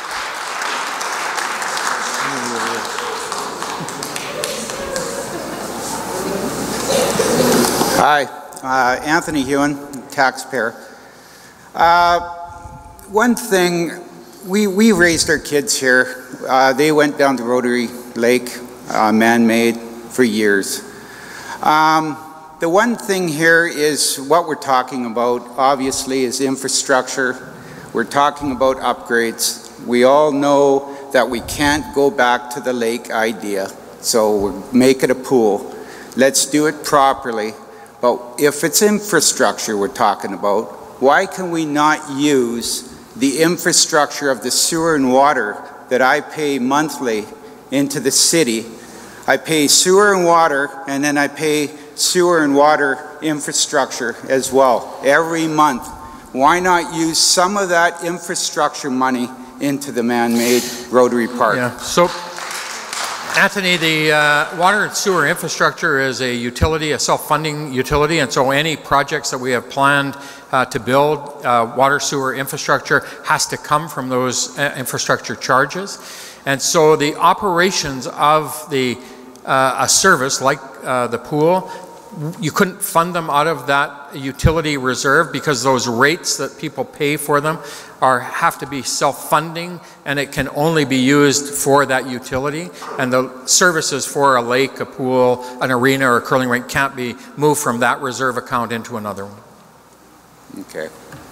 Okay. It's just a thought. Yeah. You were looking for money. I thought maybe we could kind of divert a little bit from and call it infrastructure. Call it. I mean, we're talking about a pool. Yeah. There's a certain amount of water and things. Yeah, right? When you're providing services, and when you're under the community charter, when we're providing services, and if we're going to do that, we have to identify the funding source for that.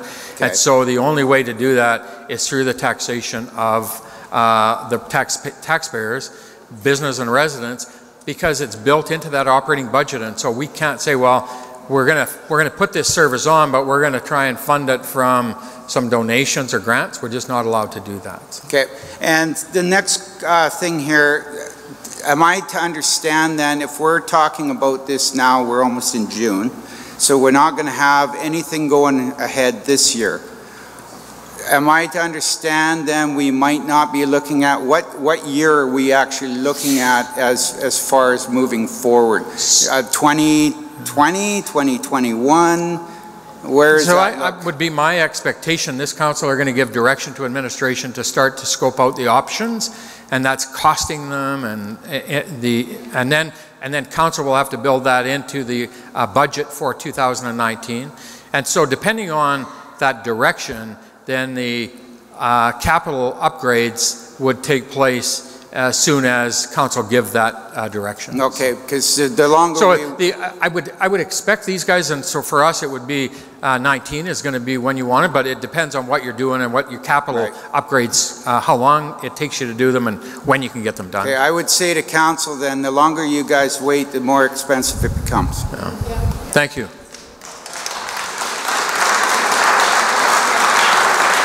Hi, Sally Shields. I have one aside, and on behalf of the alumnus of the Dawson Creek Seal Swim Club, they might have something to say about you closing down the pool for the summer, but that's neither here nor there. I am not a financial person. I married someone for that. But I hear a lot of people say that, you know, we use Rotary Lake facility because we can't afford to do other things, and I respect that. But I also feel that at the end of the day, we are all going to pay for this, whether that is through our taxations or whatever. We're going to pay for it through our property taxes, I understand, and I'm assuming that the businesses of Dawson Creek will also have to increase their tax, what they pay for taxes, which means then we're all paying more for our goods and services. So let's be clear, we are going to pay for this. If I have to pay for a facility, which I love the idea of a beautiful summer park where families can gather and splash around and have picnics and fool around and flirt with the boys and flirt with the girls and you know, all that stuff. Why are we building it on a floodplain? Because I'll tell you what, if Northern Health or the be-all end-all public health guy or lady sees that we are putting all of this money into a water facility, every single year that facility is filled with sewage coming off of fields and floodplains into our beautiful facility. They're never going to let us open that. So I would consider, as my suggestion, if I'm going to pay for a beautiful summer park for people to splash around, that we actually move it away from that facility and out of the floodplain. Thank you very much. Thanks, Sally.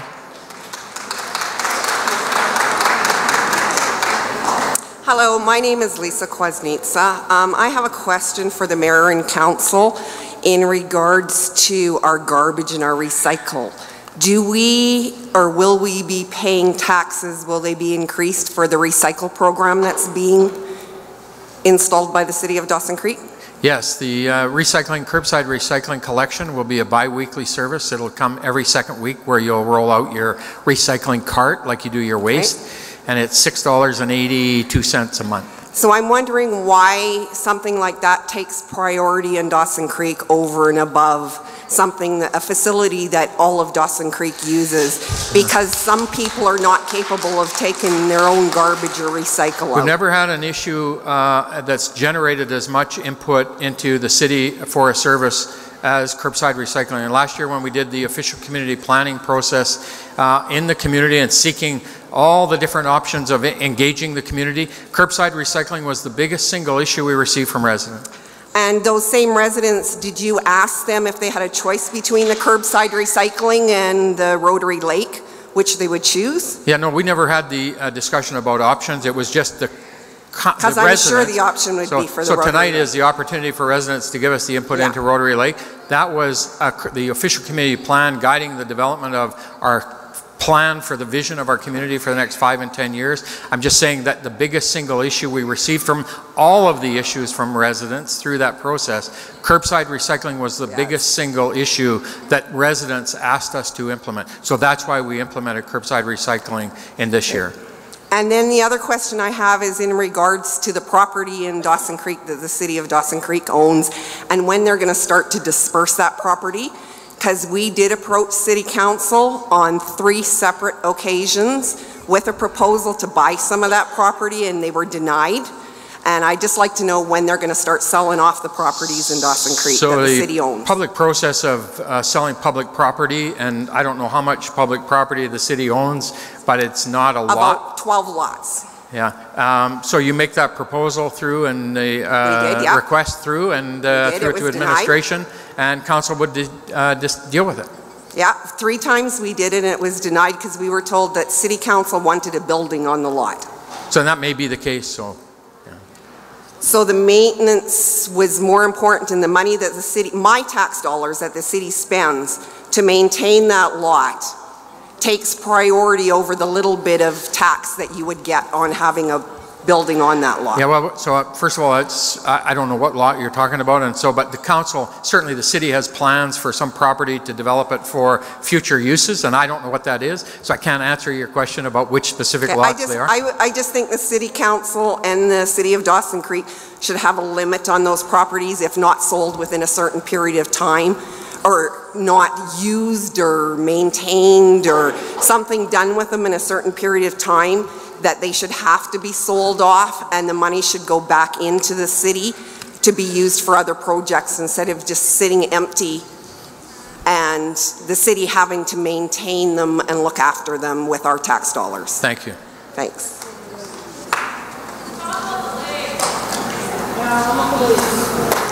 I've just got a couple of questions. There was one lady here earlier that asked when you would advise us of a decision. I'd like to add a couple more questions to that. Would we be getting a choice of, because it's not going to go back as it is right now. So there is going to be a greater cost for one than the other, or whatever it may be. Are we going to have a choice of what kind of tax dollar we're going to look at for, be it A, B, or C?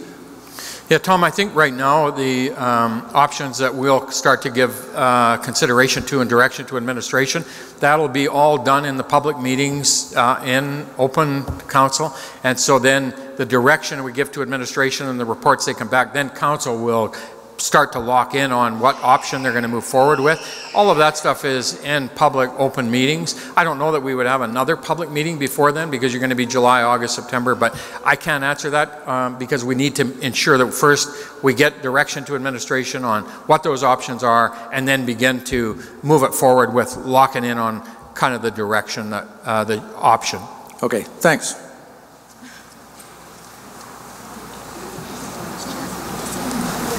Hi, sorry again. I work in a theater, so I should know how to operate this.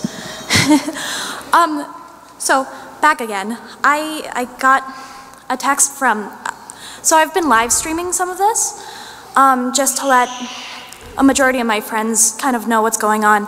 And I've gotten some comments around it, and I know that the city was asking for opinions, and I thought that that might be appreciated from a majority of people my age. And so some of them speak around the idea of, like everyone was saying, the idea of having it being open, because a lot of us don't really have the money. And their question more than anything else was if Rotary Manor wasn't opened, again, which is a possibility, and like I said, change, we have to change. And it can be for the better, but they wanted to know if there was another option, like if the city would be willing to promote something like, you know, like we have Swan Lake. If there was something that the city would be willing to do to promote that, or like some of the rivers around Dawson, like Kiskadna, or Pooskoopy, and really just what their options were. Like So- if we didn't have a lake, like is there other things we can do? So right now, I think the options that council are really going to be faced with are meeting the order and the infrastructure and operating to get a partial exemption, a splash park, a spray park, close it, litigate it, move it to another location. So there's a scope of options that, and tonight was the opportunity to hear that, and then we'll start to give that direction, but it's difficult for me to speak on behalf of council because we have not had that conversation. Totally. Yeah, no. I understand that, and I understand how it's a tricky situation for everyone too. I think, well, to be more specific, I'll actually just read it. Hey, what about current options, because we know that sometimes it takes time for things to roll through council, whether it's federal, provincial, or municipal. Is there any current options, because we're graduating, so this is a group of my friends who are graduating. For this summer, we're wondering what to do. As I said earlier to the other gentleman, I don't think that you're going to see anything happen in 2018 Totally. because it's not been an issue that we've got the budget for and or the direction that we've going to see that we're going to move it forward with. So 2018 will not see, in my opinion, the lake reopen. Okay. And there's nothing else around Dawson that's, or like Dawson area that they could do? I can't answer that. Basically what she's asking on behalf of some of the friends that she has been texting. Broke teenagers, basically. Is there another place with water for them to go, such as a river that could be, a creek that could be looked at? I know and you know that that's... There's probably lots of them, but I'm not giving that direction. Right. has no jurisdiction there. So that's what she's asking. Thank you. I know that's what she's asking. The kids are looking for somewhere to go that is safe, that has to do with water, but the only place that has to do with water right now, not necessarily safe, is a creek or a river or Kiskadna or Swan Lake. That's what she's asking. Thank you. Just to clarify that. Thank you. Thanks, Mom. Thank you. So my other, I actually have three kind of statements. So the first one was around for my friends. The second one has to do with, so I kind of looked into the budgeting at Drumheller, just kind of as a side note. I'm having trouble hearing you, darling. You need to move up a little. Sorry. There you go. Better? Yeah. Okay. Drumheller, and I'm not sure if this is an option. What Drumheller does, so their water park is right outside a facility very similar to Encana here. They have the pool, which is dinosaur themed, of course, and then their ice rink. And their ice rink goes all time during the winter seasons, kind of like our curler rinks. And during the summers when they're closed down, what the city does, because I was just reading about it, they transfer those funds from the ice, the winter activities, to the summer activities. And I'm like I said, just exploring options. Yeah, and so that's part of tonight was for council to hear those options and look at what we do for the future. So, Right. Thank you. Yep, welcome. And the third one was supposed to be my sister is sending me a text, but she hasn't done that yet. So, thank you. Thank you. Hi there. So, could I interrupt for a second? don't you guys leave after this is over, because I got to talk to you about the Youth Advisory Council, and then you can and your friends will have a voice. Okay? So I wrote down a couple of ideas or things. So as far as the lifeguard situation goes, what I wrote down was, have you talked to the high school? The high school offers many dual programs right now. They are around the trade sector, but I know that we had a friend yesterday at our house from Red Deer, and his daughter's going in from Lacombe to Red Deer this year, and that is what she's doing, is her credit program is actually a lifeguard program. She is a swimmer, and she is able to, and I know I have a 14-year-old who's able to get youth apprenticeship before he's even hit the high school, so I think that the guys there would be really willing, probably if a person approached them, to try to see if there's something that could be offered within the community in that same kind of structure, possibly to help with the lack of. Yeah. Like I say, it's crazy. You would think that that would be a difficult role to fill in a job, because they're great jobs and stuff, but it really is amazing because they have to have that criteria of training and all that stuff. So anyway, many hours, many, you know, and I mean, my niece is a lifeguard in Grand Prairie. So you spoke of Grand Prairie. Yeah. I know what she's gone through. I know they even come up here and did training. So, but it's an option, and it's not for today, but it's possibly for the future. I know the administration have dealt with the schools and all of that, so we're plowing the ground wherever we can for that skill. So then the next thing I wrote down was the PRD. I mean, they're very capable, just as much as town. I right now live in town, but not for very long will I, just because I'm moving to an acreage. We moved up here from Drayton Valley, and I lived in the Brazeau County, and part of my taxes went towards the community facilities. And I paid them because, you know what, my kids used them. Whether I lived 15 minutes out of town or I lived 5, that was just part of it. And I think maybe if the two could work together, that might help with some funding in the future, whether it's down there, whether you want to move it, wherever it may be, but maybe if the two are able to come together, we do know everybody uses it. We had a meeting the other day with a group of interested people from the Rotary and different, and the electoral area director was there for Area D, and so we are engaging with that discussion with our rural partners. So then I wrote down that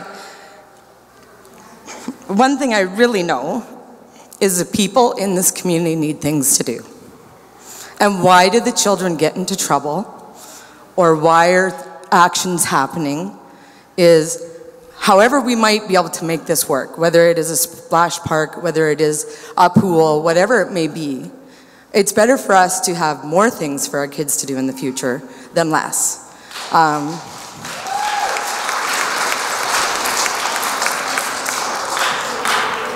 And then I guess the last thing that I wrote down is, I understand that nothing can be done for this year, but maybe one thing that could be done is that park could maybe be beautified in the fact of drain that water, mow the grass, have your picnic benches out there, and it might be a facility for families to at least go have picnics, their kids to run around with their soccer ball, and go and enjoy the sunshine.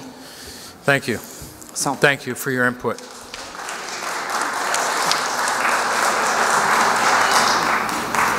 Good evening, Mr. Mayor. Good evening. Councillors.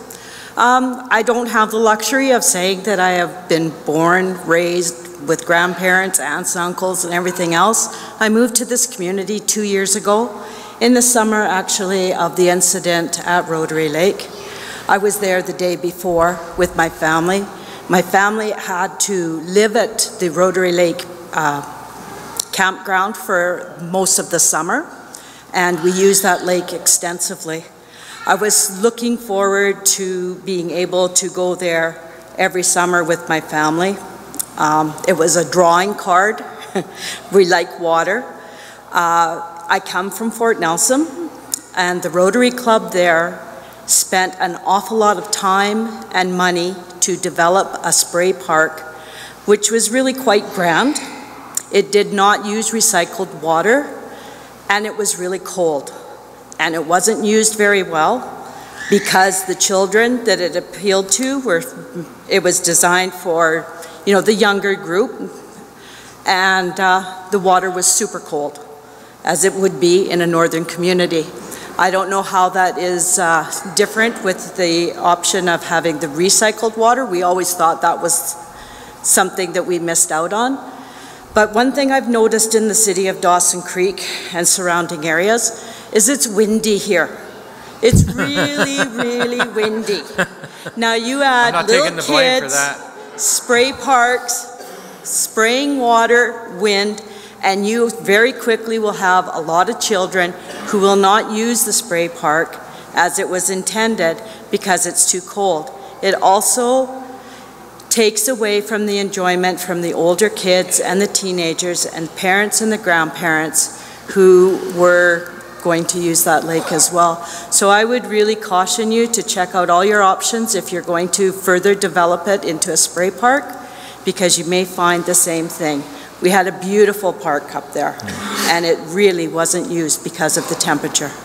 When you recycle the water, so that means it's coming back into the pump house and filtered and goes back in. So you're not using clean, fresh water through the park. So the Fort Nelson Park, as an example, all the water comes through, it goes down the drain and it's gone. So it's always new water. That's why it's so cold. The recycled water at the lake, a little bit of warmth. It would stay warmer because it's not fresh water that's being used on it. And I know that happens because I know I have family from Fort Nelson who would come down and enjoy the Rotary Lake because they had the amenities of the campground and all of that. So we certainly appreciate that. Yes. Not only that, with Rotary Lake, you could submerge yourself to here and get away from all the bugs too that also are in flying. No bugs when it's windy. Well, they seem to find you. Anyhow, thank you very much for your time. Hi. I just want to add to what she said. If people are so interested in a better splash park than we already have, they could add to that splash park over there and keep the pool, because I have kids of all ages. I have a 1-year-old and a 14-year-old, and my 14-year-old would never play in the splash park. Her friends wouldn't, they'd never go there. It would be lost in that category of kids. A splash park is for little children. And that's it. And I think it's a horrible idea to change it to a splash park. If you want to add a splash park, put it with the other splash park. Thank you.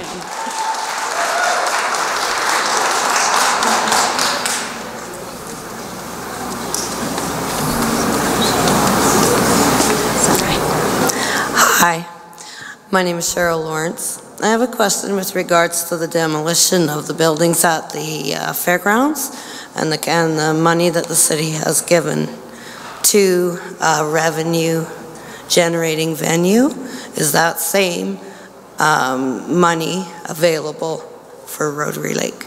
Yeah, so the decision around the exhibition ground, so we had we've got a strategy we're working on, an event and sport tourism strategy. The exhibition, the rodeo, is a really important piece of that.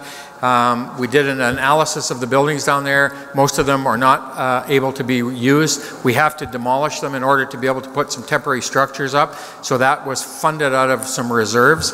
The decision in terms of what we do forward for the lake comes, one, what are we going to do?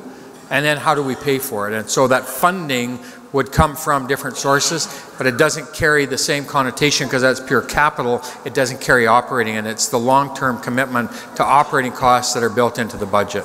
That's the difference between the two. Thank you. This is the last one, I promise. This is the text that my sister sent me. She wanted to be here tonight, but she had to go home to look after her kids. When I was a little girl, it was the highlight of my summer, the moment that Rotary opened. I looked forward to it, the swimming, the park, the potential of ice cream and laughter. I would scrape my knees through the rough cement and get grass stains on my jeans. When I was a teenager, it was still a huge part of what I considered my summer experience. Cool water, time with friends, checking out the boys. Instead of bruised knees, I would walk out of Rotary at least once with a bruised heart. But still, I loved it. I always knew that we were on our own when it came to safety, and we had to be instructed on and to be conscious of the dangers.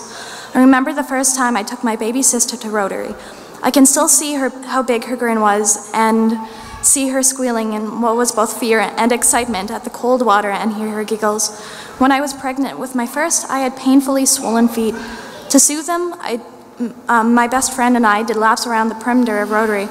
I was looking forward to being able to continue with the adventure with my two daughters.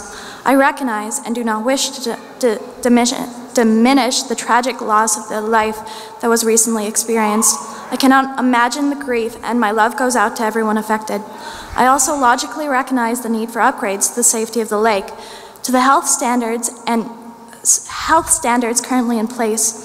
I would personally still pay to use the space if that's what it came down to. I want my babies to be able to have that experience of the park.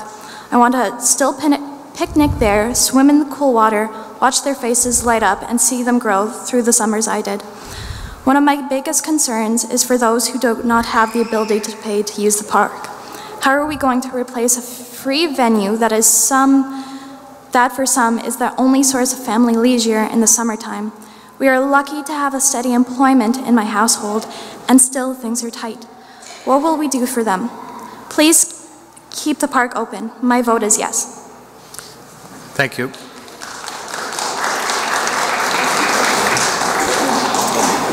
Hi, my name is Greg Broberg.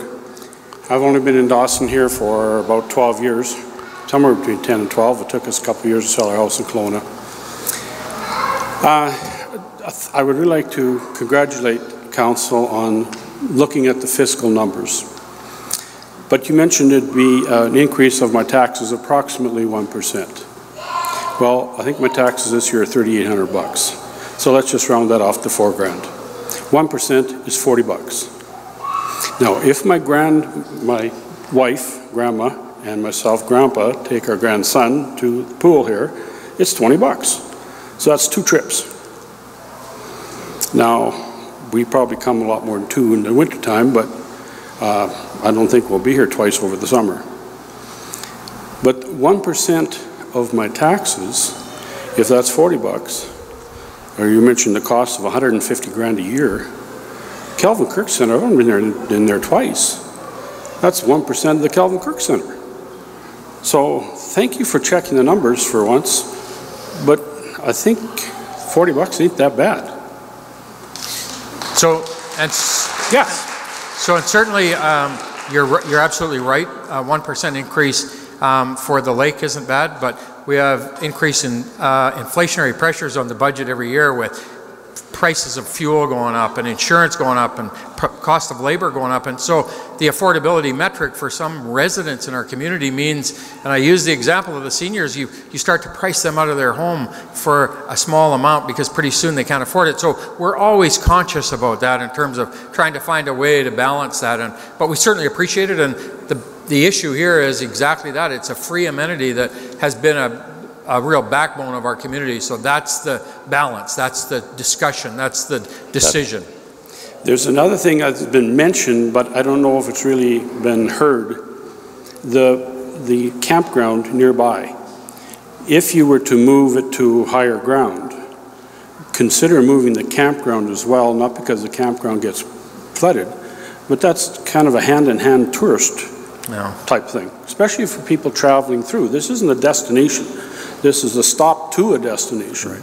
So if I can camp and the kids are right there versus I can camp and the kids are 5 miles away or 5 blocks away, that's a big difference. It's a huge asset. Yeah. Thank you. Hi guys, Mayor and Council. I'm General Manager at Mile Zero Park, and I'd just like to say the splash park is almost ready to go. We just have to get Northern Health to come down and do a few tests around the area. So we should be open probably next week. The park will be open for picnics and having fun in the summer. Not as much as we hope to have with the lake there, but it is available. So let's enjoy what we got. Thank you. So go ahead.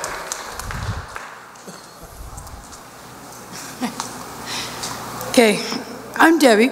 I drive city transit, so I hear a lot of things. I've also been raised here, and back when I was a kid, this town was happening. This was a beautiful town to live in. It always still is. It always brings you back here. Once you've drank it, you're always coming back to Dawson. I've tried a lot of different places. So we're losing our pool, Rotary man-made lake. All of us have loved it. All the tourists love it. I bet you we're on things all over the world because everybody comes here from the States, everywhere, international. they talk about man-made lake. We're losing our buses. Where are seniors going to go? They can't go to Grand Prairie anymore. You tried to fight for that, but we're still lost them. We've lost shopping. Where can you buy a decent pair of shoes? Where Down can at the you buy mall. a decent pair of Shoes are us pants? at the mall. No. It's a great you shoe can't store down there. You can't always buy them. Not for a low-income family. You're going against the wrong guy if you're going to start cleaning my I community deal up. with a lot of low-income families. That's what rides our buses. I always hear it. I think we need to stand up and say, no, enough is enough. We really need this as a community. And stand up and say, hey, you know what? Everybody, it doesn't matter what nationality they are, how rich they are, what they have. That was a place that you could go and love it and be for it. And now we've got nothing. There's nothing here to keep a young family. In 2014, Cities Journal, a national magazine, which rated the quality of life for communities, cities under 100,000 population across Canada, rated Dawson Creek as the #1 small city in Canada for its quality of life. So please, please don't say that we have nothing in our community. Where did they do it? Because we have a great community. We have great amenities. We have a great quality of life. community. We have amenities that communities that have 4 and 5 times our population would love to have the amenities that we have. Please, I'm getting a little that you're passionate not here doing about my it. community. I am saying there is nothing for little kids. There's nothing for a teenager. I see teenagers walking the streets at night because there's nothing for them to do. This community has amenities like no other community. And Rotary Lake is one of them that we're going to do everything we can to try to ensure is there for the future. So what else is free in Dawson? So I'm not saying, so nothing's free. Exactly. Nothing in life is free. But that People was here are free. paying for that stuff. I know. Our taxpayers, our business community are paying for this stuff. I know. And what we're I own saying property is in this it's town. tough for people to continue to pay. And we got to balance that. I know. I own property in this town. I pay my taxes. I do all that. But I do that for some of the people that are on my bus that can't afford it, so that they can enjoy some of the life somebody that we that have. can't afford it, they can come to the city and they can apply for a pass for the swimming pool. There's organizations in the community that give you a pass to go to use the amenities. Kids Sport, a local organization, a charity organization that provides funding for people You know that want to what? You participate. have your mind made up of what you're going to do. You just don't want to be honest with the people. No, I and don't. tell them. I'm saying. That's all I have thank to you. say. Thank you. You have your mind made up about the community and this quality of life this community has, and you're wrong. I'm just going to hold on. Sorry. Go ahead. You know, we go through budget and we know where the money comes from. And out of our budget, almost $9 million is spent on recreation and cultural services. That's the biggest chunk. The next is policing, fire protection, bylaw. So when you're talking about there's nothing to do in Dawson Creek, there is so much to do. There are the parks. I come in here today and I looked at the parking lot over at the soccer fields and it was full. I don't think that there was an empty spot in there. So when I hear that there is nothing to do in Dawson Creek, there are so many things to do. The city puts on soccer, they put on recreation and cultural. Pardon me? It costs almost $9 million for all of that. Okay, so we'll go. I've got another speaker. Ross, go ahead. Hi, Ross Ravelli. I've lived here all my life, and when I travel the world and I jump in the water, I always compare it to man-made lake. I always say it's either really, really colder than man-made lake or it's warmer. I've lived there my whole life. I love it. Dale, one thing I was reading in the Dawson Creek magazine, and it's talked about populations, what we have, the demographics we have in Dawson Creek. And it said the average age is 35. Holy Christ, you gotta have things for people that bring their children and use, and it's gotta be cheap or free. We have things that you pay for, but we should have a base that people can go to just to relax, like the lake. If I look at all the facilities the city has, the core facilities that you all look at as a core, Rotary Lake, man-made lake, should be a core that you put in your budget to keep for the city of Dawson Creek forever. Another thing I'd like to say is that 100,000 I don't feel is a lot of money. I think we could find a way of doing it. I want to clarify that. Somebody's moved the number down to 100. It's 125 to 150. Okay. Is the number. Okay, 150,000. Dale, yeah, that doesn't seem like an insurmountable hurdle in the long term to keep a core value functioning property that I believe Dawson Creek has to have.